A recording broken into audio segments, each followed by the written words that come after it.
The screen test lasted 4 minutes before the director yelled "cut" and told Elvis he was the worst actor who ever walked into this studio. What happened next changed Hollywood forever.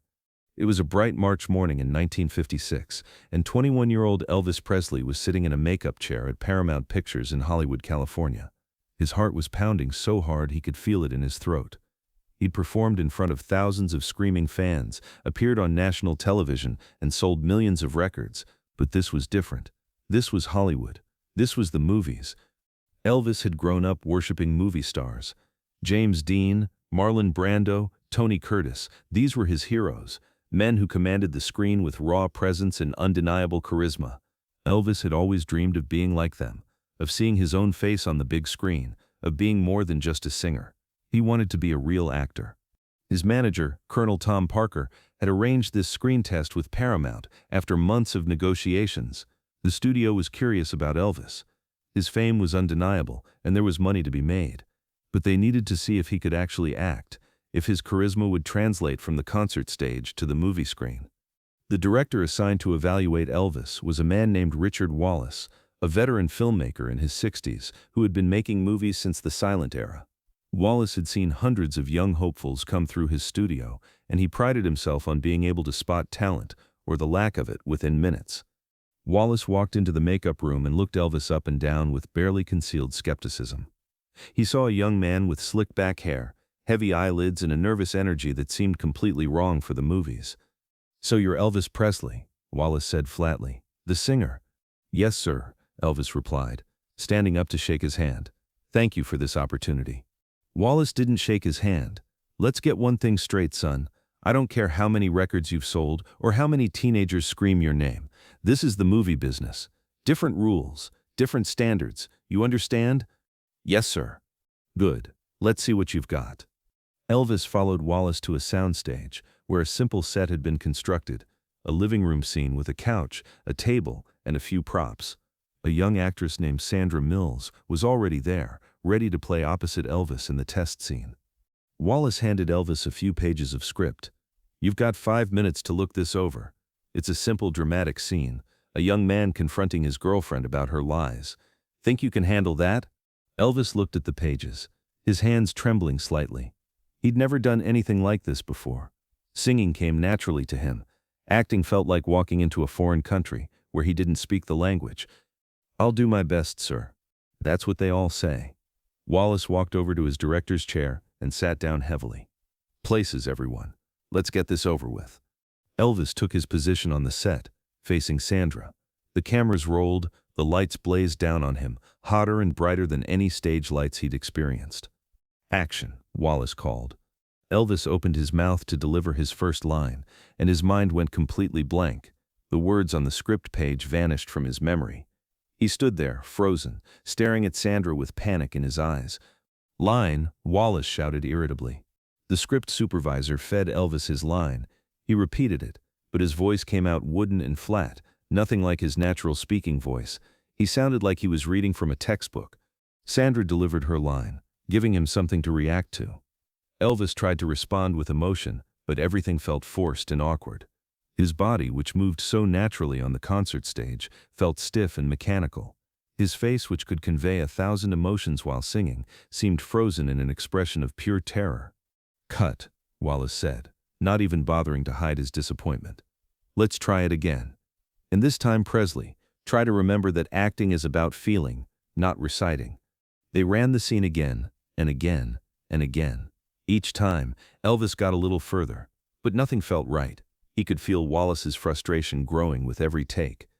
On the 5th attempt, Elvis made it about halfway through the scene, before Wallace shouted "cut" with such force that everyone on set jumped. The director stood up from his chair and walked onto the set, his face red with irritation. He stopped directly in front of Elvis. "That's enough," Wallace said. "I've seen what I needed to see." Elvis's heart sank. "Sir, if you could just give me one more chance." "One more chance to what? To prove that you're the worst actor who ever walked into this studio?" Wallace laughed, but there was no humor in it. "Son, I've been making movies for 35 years. I've worked with legends, and I can tell you with absolute certainty that you have no business being in front of a camera." Elvis stood frozen, unable to respond. You can't act, Wallace continued, counting off on his fingers. Your line delivery is wooden, your emotional range is non-existent, and you look terrified every second you're on screen. You can't move on camera. That wiggling thing you do on stage looks ridiculous when it's not backed by music. And your face, the camera doesn't love you, kid. You've got strange features. The heavy lids, the pouty lips. Maybe that works for teenage girls in concert halls, but it doesn't work in movies. Wallace stepped closer, his voice dropping to a condescending tone. My advice? Stick to singing. Make your money while you can, because this rock and roll thing isn't going to last forever. But movies? Forget about it. You'll never be a movie star. You don't have the talent, you don't have the presence, and you don't have the face for it. He turned to his assistant. We're done here. Get this kid off my set. Elvis walked off that soundstage feeling like he'd been physically beaten. He made it to his dressing room, closed the door, and sat there in silence, replaying every cruel word Wallace had said. The worst actor who ever walked into this studio. You can't act. You can't move. The camera doesn't love you. You'll never be a movie star. Elvis had faced rejection before. He'd been told his music was noise, his voice was weird, his style was wrong. But somehow this felt different.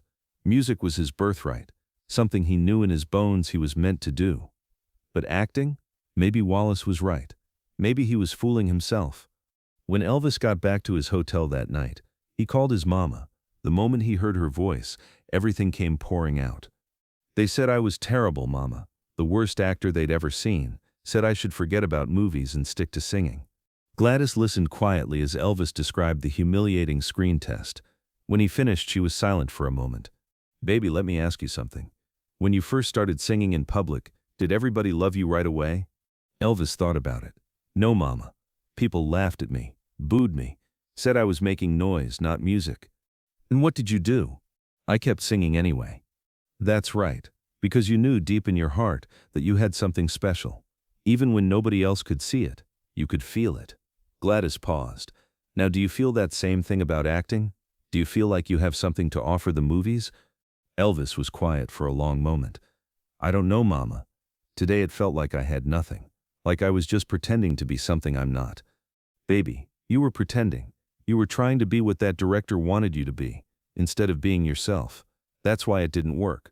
Gladys's voice grew firmer. When you sing, you don't try to sound like anybody else. You sound like Elvis. Maybe acting is the same way. Maybe you need to stop trying to be James Dean and start figuring out how to be Elvis on screen. Elvis thought about that all night, and slowly, something began to shift in his thinking.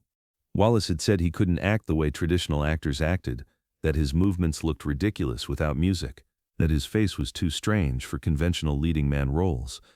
But what if those weren't weaknesses? What if they were strengths that just needed a different context? Over the next few months, Elvis threw himself into learning about film. He watched hundreds of movies, studying how actors used their faces and bodies.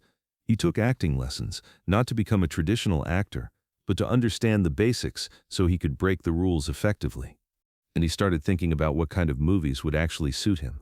Not serious dramas where he'd have to compete with trained stage actors, but films that could incorporate his music, his movement, his unique charisma. In late 1956, Elvis got another shot at Hollywood. This time it was with producer Hal Wallace at Paramount, a different team than Richard Wallace. Wallace had seen Elvis perform live and understood something Wallace had missed. Elvis's power wasn't about traditional acting. It was about presence, energy, and an indefinable magnetism that the camera actually loved when used correctly. The screen test with Wallace went completely differently. Instead of forcing Elvis into a traditional dramatic scene, Wallace let him perform a song on camera first, to get comfortable. Then they did scenes that played to Elvis's natural charm and humor, rather than demanding heavy dramatic lifting. When Wallace watched the footage, he saw exactly what Wallace had missed. Elvis wasn't a traditional actor, but he had something more valuable, an authentic screen presence that couldn't be taught or faked.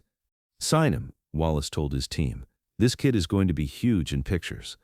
Elvis's first film, Love Me Tender, was released in November 1956 and was a massive commercial success. Critics weren't always kind, but audiences didn't care. They wanted to see Elvis on screen, and they lined up by the millions. Over the next decade, Elvis made 31 films. He became one of the highest-paid actors in Hollywood. His movies grossed hundreds of millions of dollars. He wasn't James Dean or Marlon Brando, but he became something else entirely, a new kind of movie star, one who combined music and film in ways that had never been done before. In 1962, 6 years after that disastrous first screen test, Elvis was shooting Girls, Girls, Girls at Paramount when he heard that Richard Wallace was visiting the lot. The old director had retired from filmmaking, his career having faded into obscurity, while Elvis's star continued to rise. Elvis could have avoided him, could have pretended not to know who he was. Instead, he sought Wallace out. He found the elderly director standing alone near one of the sound stages, looking around with the lost expression of a man who no longer belonged in a world he once ruled. "Mr. Wallace?" Elvis approached him with a warm smile. "I don't know if you remember me." Wallace's face went through several emotions: confusion, recognition, and then deep embarrassment. "Elvis Presley. Of course I remember you. I wanted to thank you," Elvis said. Wallace looked stunned. "Thank me? For what? For telling you that you'd never make it in movies?" "Yes, sir. Exactly for that." Elvis's smile didn't waver. "When you told me I was the worst actor you'd ever seen, it forced me to figure out what kind of actor I actually could be. I stopped trying to be someone else and started figuring out how to be myself on screen. You were wrong about me never making it in movies, but you were right that I'd never make it doing things the traditional way." Wallace didn't know what to say. Here was one of the biggest movie stars in the world, thanking him for the worst insult he'd ever delivered. "I was a fool," Wallace finally said. "I couldn't see past my own ideas about what an actor should be. I missed what was right in front of me." "You weren't a fool," Elvis said graciously. "You were just looking for something I wasn't. The mistake would have been if I'd let that stop me from finding the people who were looking for what I had." Elvis shook Wallace's hand and walked away, leaving the old director standing there with tears in his eyes. That night, Elvis pulled out the worn piece of paper where he'd written down Wallace's words 6 years earlier. "The worst actor who ever walked into this studio. You can't act, you can't move. The camera doesn't love you." He read it one more time, smiled, and put it back in his wallet. He'd keep carrying it, along with all the other rejections, not as wounds, but as reminders of how far he'd come. Elvis learned something valuable from that first disastrous screen test. He learned that there's more than one way to succeed. The path Wallace saw, traditional acting, dramatic roles, conventional technique, wasn't his path. But that didn't mean there was no path at all. He also learned that the people who tell you what you can't do are often just describing their own limitations. Wallace couldn't imagine a movie star who wiggled and sang and had strange features, but that was Wallace's failure of imagination, not Elvis's failure of talent. The screen test lasted 4 minutes before they yelled "cut" and called him the worst actor they'd ever seen.